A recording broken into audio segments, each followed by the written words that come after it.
जय श्री कृष्णा दोस्तों, राधे राधे। आशा करते हैं हम कि आप सभी लोग स्वस्थ और खुश होंगे। दोस्तों, आप सभी लोगों को भक्ति शक्ति इस स्पिरिचुअल चैनल में स्वागत है। दोस्तों, आप सभी लोगों को हमारे चैनल में भगवान श्री कृष्ण द्वारा मन को शांत करने के उपाय मिलेंगे। तो चलिए दोस्तों, शुरू करते हैं। मन को शांत और स्थिर करने के लिए भगवान कृष्ण ने बताए हैं 2 उपाय।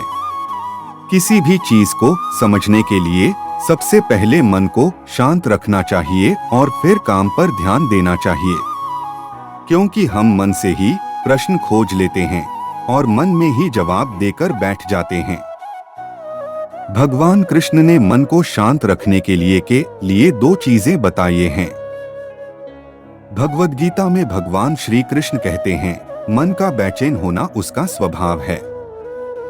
हमारे मन को लगता है कि अगर वह अलग अलग बातों के बारे में सोचता रहेगा तो हमें आने वाली हर मुश्किल और मुसीबत से बचा लेगा, पर ऐसा होता नहीं है। हम अपने जीवन का काफी अधिक समय सोच विचार करके परेशान होने में निकाल देते हैं। भगवान श्री कृष्ण कहते हैं कि मन का यह स्वभाव बदलना मुश्किल जरूर है, असंभव नहीं।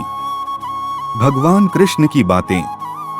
अच्छा, अब आप एक बात बताइए, क्या आप कौए को कह सकते हैं कि वो काम की आवाज ना करे?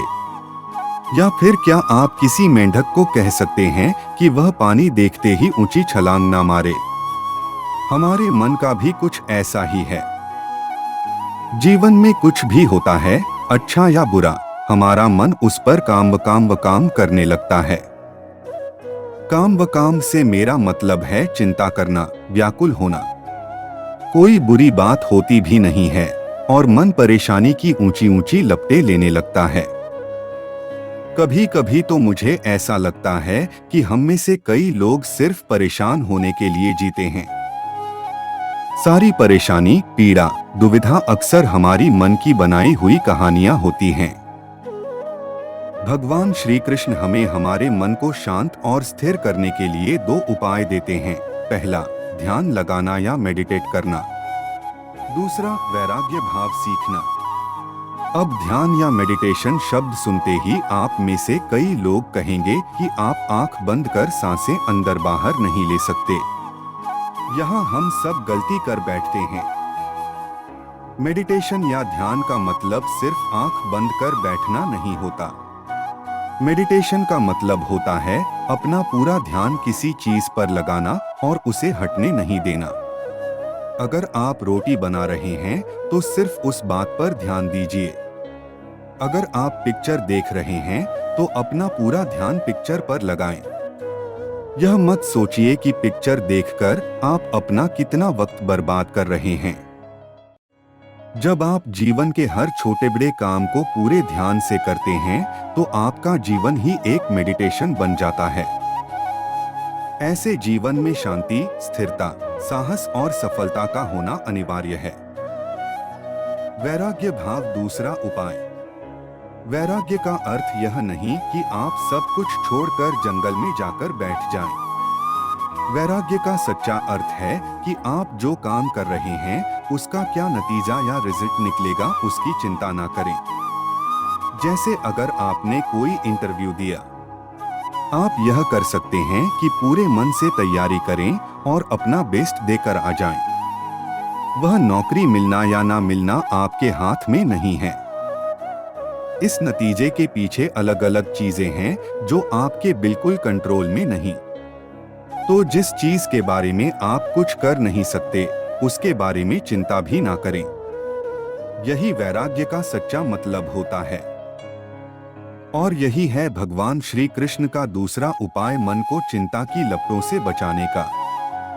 सभी के जिंदगी में उतार चढ़ाव लगा रहता है। कोई काम कभी बिगड़ जाता है तो कभी अच्छा, बहुत अच्छा हो जाता है। साफ शब्दों में कहा जाए तो हर दिन एक जैसा नहीं होता है। इसलिए ज्यादा शिकायत करने, निराश होने, हार मानकर से बना काम भी बिगड़ जाता है। कोशिश करनी चाहिए कि जो मिले उसमें खुश रहें और हर दिन अच्छा करने की कोशिश करें और निरंतर आगे बढ़ते रहें। अगर जीवन में सफलता प्राप्त करनी है तो मेहनत पर विश्वास करें। किस्मत की आजमाइश तो जुए में होती है। जीवन में शांति चाहते हैं तो दूसरों की शिकायतें करने से बेहतर है खुद को बदल लें, क्योंकि पूरी दुनिया में कारपेट बिछाने से खुद के पैरों में चप्पल पहन लेना अधिक सरल है। अपने लक्ष्य के लिए जोशीले और जुनूनी बनिए, विश्वास रखिए, परिश्रम का फल सफलता ही है। समझनी है जिंदगी तो पीछे देखो, जीनी है जिंदगी तो आगे देखो। घायल तो यहाँ हर परिंदा है, मगर जो फिर से उड़ सका वही जिंदा है। तरक्कियों की दौड़ में उसी का जोर चल गया, बना के रास्ता जो भीड़ से निकल गया। जिंदगी का सफर मानो तो मौज है, वरना समस्या तो रोज है। हर छोटा बदलाव बड़ी कामयाबी का हिस्सा होता है। जो रातों को कोशिशों में गवा देते हैं, वही सपनों की चिंगारी को और हवा देते हैं।